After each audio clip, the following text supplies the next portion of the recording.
Sapagkat nandito na ang ating...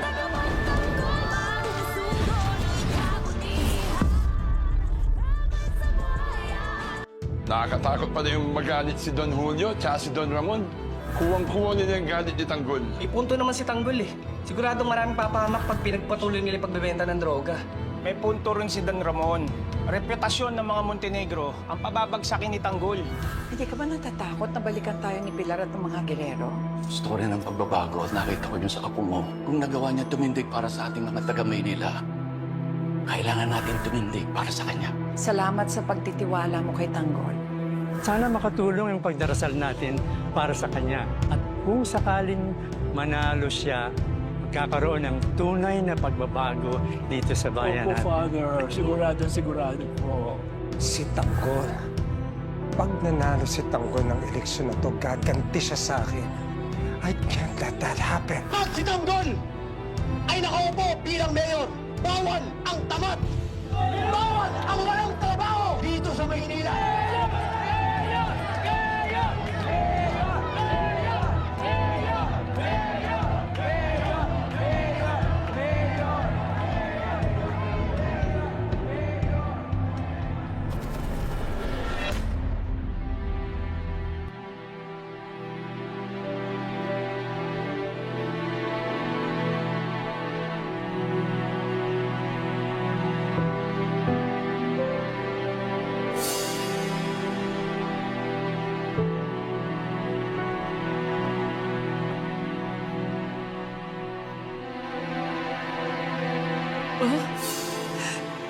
Nurse!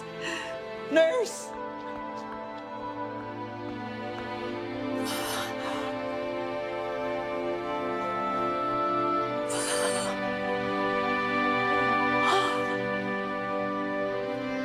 Ma!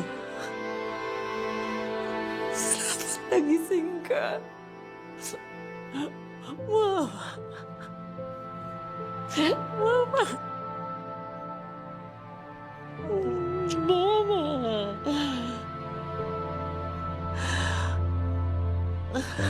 Ma, I'm here. Ma, I'm here.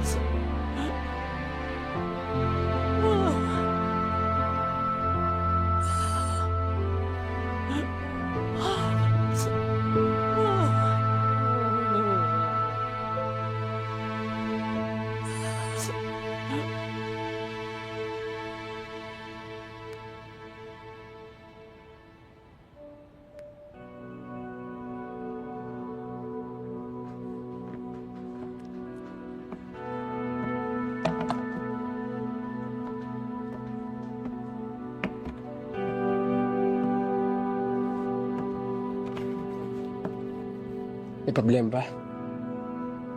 Ayos ka lang. Wala. Ikaw. Parang ikaw yung may problema. Nabalitaan ko lang na ililibing na pala si Edwin.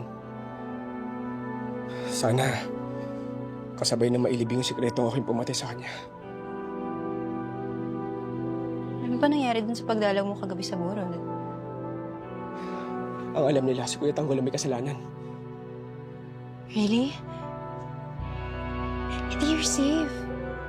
They were safe. Hindi pa rin, Erica. Dahil buhay pa ang ibang miyembro ng Red Phoenix. Sigurado ako hindi sila titigil hanggat di kailan na nakukuha. Hanggat di nila ako napapatay.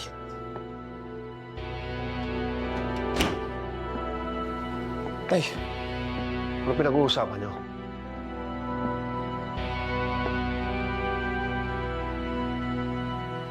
Erica, tayo ka dyan. Tayo po kayo. Hindi na. Ngayon ang araw ng eleksyon, magpapatrolya kami sa mga presinto. Magbabantay ng balota.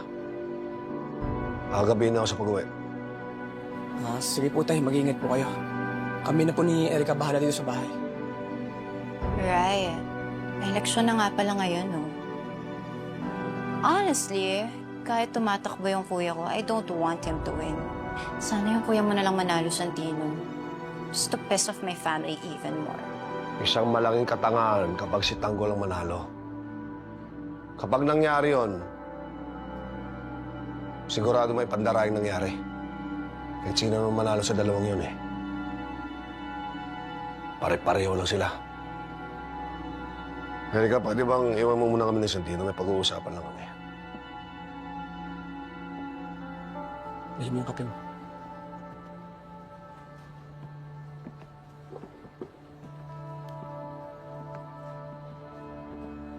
Bakit po, Tay? Pumunta si Mary Guerrero kahapon sa presinto. Pinahanap si Erika. Ito po sinabi niyo, Tay. Pinagtakpan ko ngayong dalawa. Sa tingin ko, hinuhuli niya rin lang ako kung magsasabi ako ng totoo hindi. Pero desidido siya na mahanap si Erika. Tay, pasensya na po kayo. Pati po kayo na nadamay. Kung gusto niyo po, Tay, alis na lang po kami dito ni Erika. Baka po kasi madama yung pagkapulis yun dahil sa akin. Hindi na. Dito lang kayo. Dito lang yan. Hanggat hindi ko napapatunayan na may kinalaman ng kapatid niya sa pagkamatay ni David. Yan ang alas natin laban sa mga Guerrero.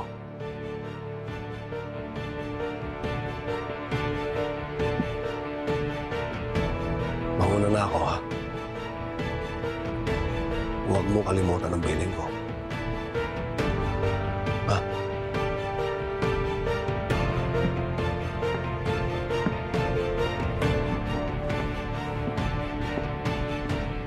Ano ba kayo? Hindi pa ba kayo boboto? Bumoto na kayo. Pare! Pare! Uy, Mando, hindi ka ba sasama sa amin? May prayer rally para sa partido ni Tanggol. Di ba inaanak mo yun? Oo. Prayer rally para kay Tanggol, saan po? Yan lang sa may labasan. Nag-organisa si Roda para sa mapayapang eleksyon. Pupunta kami doon bago bumoto. Sunod ka, ha? Tara na, mga kasama! Tara. Salamat.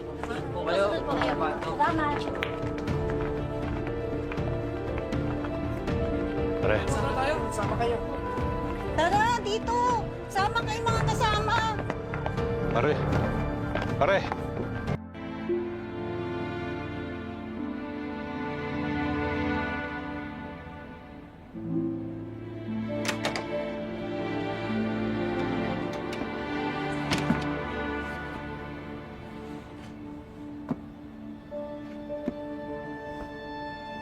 Kaya niyo ko pa napapansin na parang may problema ka. Ano ba yun?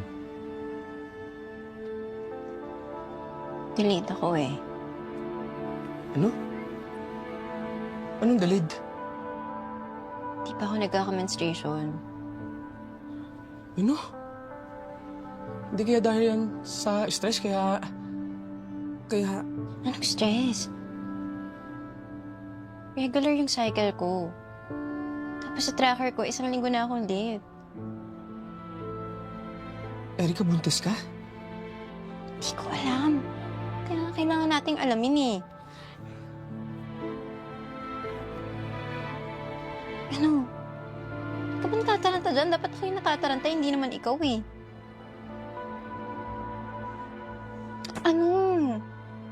Sabi natin. Hindi ko alam eh. Sige, bibili akong PT. Hindi na. Ako na lang bibili. Sigurado ka? Oo. Dito ka lang, ha? 3 PT bilhin mo, ha? Para sigurado. 3, ha? Oo. Dito ka lang, ha?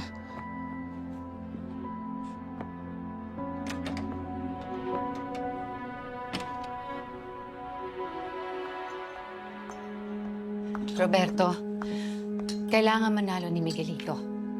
Gawan mo yan ng paraan. Siya na ang susunod na henerasyon ng mga Guerrero. At sa mata ng mga tao, anak mo siya. Malaki rin mawawala sa'yo, ha, kapag natalo si Miguelito. Alam ko kung bakit ka ganyan. Natatakot ka sa posisyon mong mawala. Hindi kita masisisi. Kung si Mama nga tinalikuran ni Papa. Ikaw pa. Ano bang pinangahawakan mo kay Papa? Di ba wala? Hoy, hindi akong pinag-uusapan natin dito, ha? Inamin sa akin ni Papa, ang tunay niyang mahal ay si Matilde. At ang pagkapanalo ni Tanggol ay parang panalo na rin niya. O edi lalong hindi mo pwedeng hayaan na manalo si Tanggol. Gawan mo to ng paraan. Kailangan, ang manok lang ni Gustavo, si Miguelito, hindi si Tanggol. Roberto, papanalunin mo si Miguelito. Sa tingin mo, hayaan ko manalo sila. Gagawin kong lahat para matalo ang mga Montenegro. Pero tandaan mo, hindi ko gagawin to para sa'yo o para kay Miguelito, kundi para sa dangal ng mga gerero.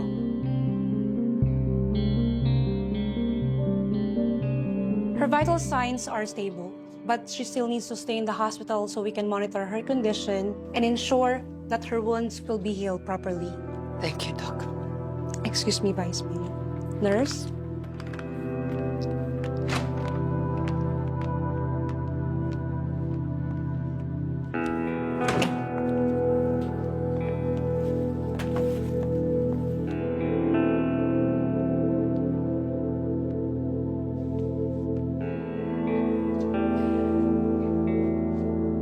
Olivia.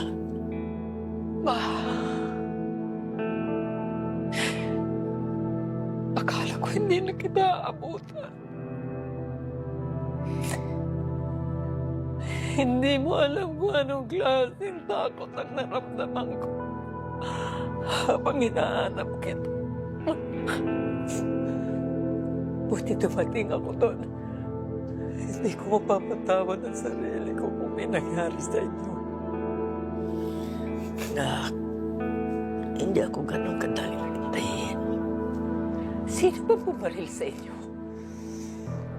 Si Matilde? Si Ramon? Hindi. Sino? Sino masabihin niyo? Ang bastardong anak ni Gustavo. Si Marites. Hayop siya. Magtutuos kami ng Marites na yan. Kasama na ang lahat ng kanyang kadugo.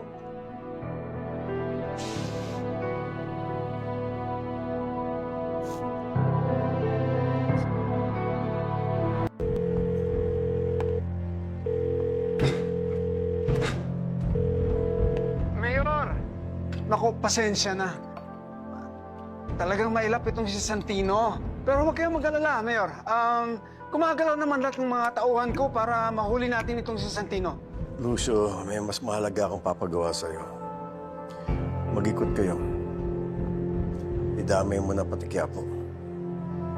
At puntahan yung lugar kung saan lamang si Tanggol at ang kanyang partido.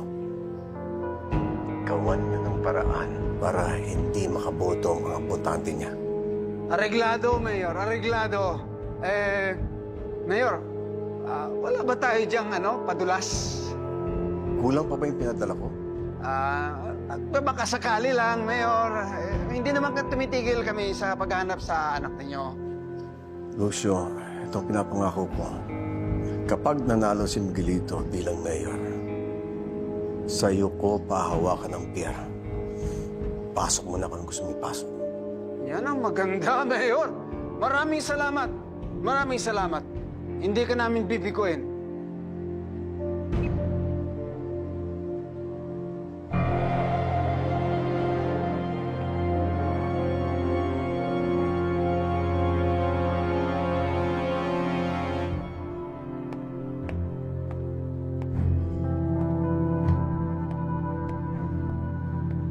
Let's go. Ano pa? Naghihintay ng mga tao natin sa presinto. Kailangan tayong bumoto na sabay-sabay. Oh, haharap kayo sa mga tao, ganyan ang pagmumukha ninyo? Tinatanggap nyo na ba na talo tayo? Ha? No. Hindi tayo matatalo, Papa. We will end this day in victory. Mabuti, alam mo. Hindi tayo basta-bastang politiko. Mga gyerero tayo. Batuhin man tayo ng putik. Bahiran man ang bansa ang ating pangalan.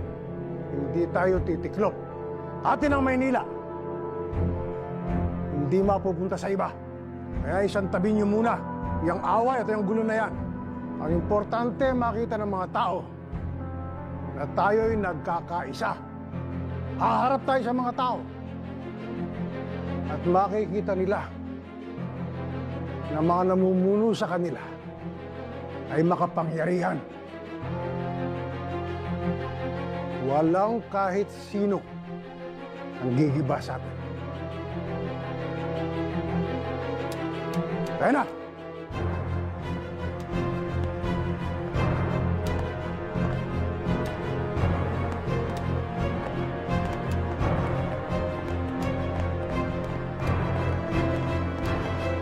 Magbantay kayo sa labas.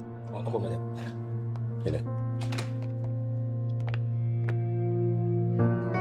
Olivia? Anak, may ba eleksyon ngayon? Ba't hindi ka pa bumoboto? I need to make sure you're safe. Olivia, kailangan magpakita ka sa mga tao, sa mga botante. Baka yan ang ikatalo mo. Ma, pinagtangkaan ni Gustavo ang buhay mo. Buti tumating kami, kung hindi, baka natuluyan ka na. Ang hayop na yun.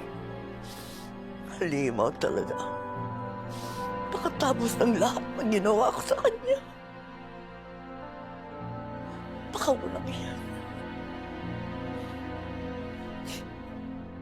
Kaya hindi kita pwedeng iwan, Ma.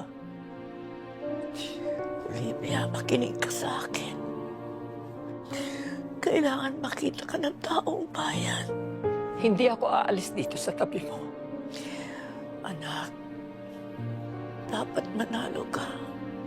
Dahil yun ang pinakamalaking ganti natin kay Gustavo. Sige na, anak. Please. Yes, Mama.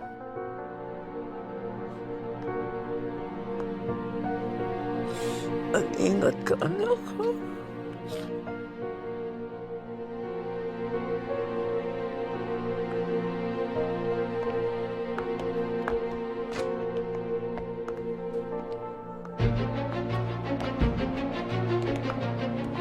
Bantayan niyo ang mama. Opo, madam. Huwag kayong magpapapasok ng kahit sino. Masusunod. Saan tayo pupunta, Mayor? Boboto ako. Sisiguraduhin kong wala ni isang gerero ang makakaupo sa pwesto.